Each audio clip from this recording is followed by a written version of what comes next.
Quero falar com você que é pai ou é responsável por algum pequeno em casa. Olha só, vocês sabem o que fazer se a criança engasgar, por exemplo, está ali numa refeição com a família? O que você faz? Você aciona o socorro, pede ali alguém o socorro para ajudar nessa salvação, mas precisa ser feita ali de forma certa. Esse momento ali, enquanto não chega o bombeiro, não chega a polícia. Então nós temos uma dica importante de uma reportagem do nosso Lucas de Carvalho, que vai dar dicas incríveis para você. Acompanhe, vamos ver. Um bebê engasgado pode ser um pesadelo para pais de primeira viagem. E a notícia ruim é que a situação é bem mais comum do que a maioria das pessoas acha que é. Os bebês são mais vulneráveis ao engasgo porque eles têm mais curiosidade de colocar objetos na boca, né? Eles ainda têm os reflexos muito imaturos, né, do engasgo. Então, por isso que tem essa facilidade, principalmente com objetos como balão, né, moedas, baterias, alimentos, né, uva, carne, milho, pipoca.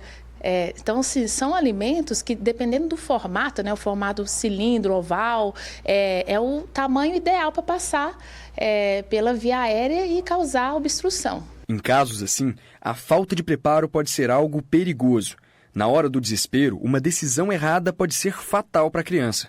90% dos casos de obstrução ocorre em crianças de até 5 anos de idade, daí a importância. E normalmente os casos mais graves são com pré-escolares, entre 4 e 5 anos de idade. Bebezinho normalmente costuma reverter mais fácil.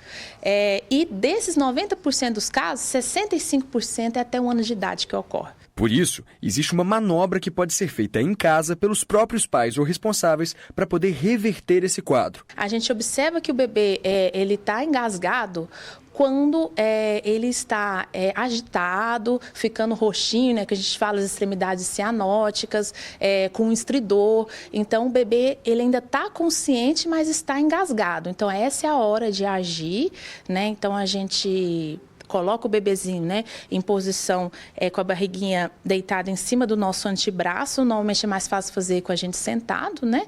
E aí é importante abrir bem a via aérea do bebê, né, de forma que o pescocinho fica mais reto, porque se ele ficar assim durante a manobra, não vai conseguir desobstruir. Então a gente coloca o bebezinho com a via aérea mais elevada, né? E aí a gente dá as pancadas que a gente fala, lembrando que não pode ser nem muito fortes e nem muito leves para conseguir desengasgar, né? Tem que ser firme, usando, né, essa região aqui da mão, que a gente falou calcanhar da mão, né, que é uma região mais firme, e dá 5 pancadas nas costinhas do bebê e depois observa se o corpo estranho não saiu, a gente volta o bebê, né, na posição de barriga para cima no outro antebraço e aí faz 5 compressões, né, com os 2 dedos, porque o bebezinho, o tórax, né, é menor, então a gente usa só os 2 dedos e faz 5 compressões na região mamilar, um pouco abaixo assim da região mamilar, e isso já pede ajuda, né? Já chama o SAMU, pede ajuda quem estiver próximo, porque enquanto a pessoa vai realizando a manobra, já vai chegando a ajuda. Mas se o motivo do bebê estar engasgado for um líquido, a conduta é outra. Para líquido, normalmente orienta primeiro observar a criança, observar se tem excesso de líquido que consegue tirar, né, com algum lenço, e observar se sozinha, às vezes com o próprio reflexo de tosse, de vômito, a criança volta a respirar. Se não, se ela entrar em apneia, né, que é não respirar mais, aí orienta fazer uma massagem delicada nas costas do bebê, às vezes consegue estimular essa tosse, né?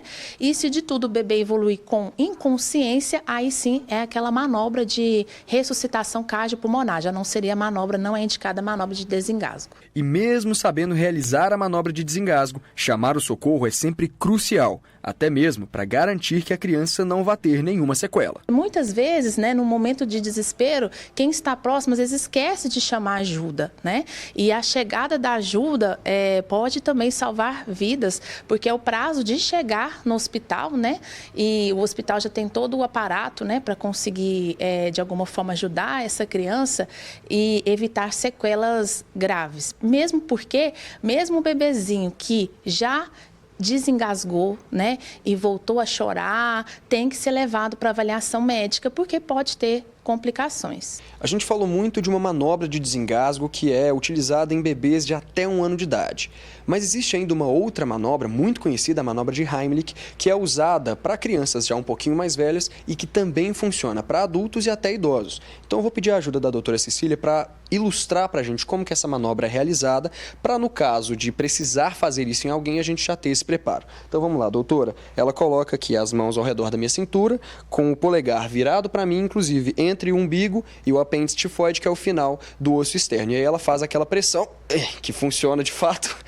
E isso é muito utilizado, né, doutora, principalmente para situações em que há uma urgência maior e que às vezes não tem como esperar a chegada de um socorro, não é? Sim, por exemplo, em restaurantes ocorre muito, né? Isso pode salvar vidas de crianças maiores de 1 ano, adultos e idosos. Pois é, principalmente idosos às vezes, né? Como você usa essa analogia do restaurante, se uma pessoa estiver ali, ela mesma pode levantar da mesa e talvez ajudar ali antes da chegada do Corpo de Bombeiros, do SAMU.